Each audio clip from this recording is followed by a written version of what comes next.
Jeremiah 29:11 says, "For I know the thoughts that I think towards you, says the Lord, thoughts of peace and not of evil, to give you a future and hope." I took some notes on this verse. This verse was written as part of a letter from the prophet Jeremiah to the Jewish people who were living in exile in Babylon. They had been taken from their homeland and were discouraged, uncertain, and feeling fearful about their future.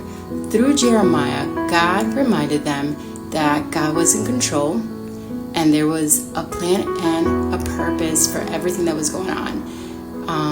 Also, there was hope and restoration coming soon for them. Now, what does this verse mean for us today? God's plans are not random. They are hopeful, good, even if the present season feels uncertain. God bless you.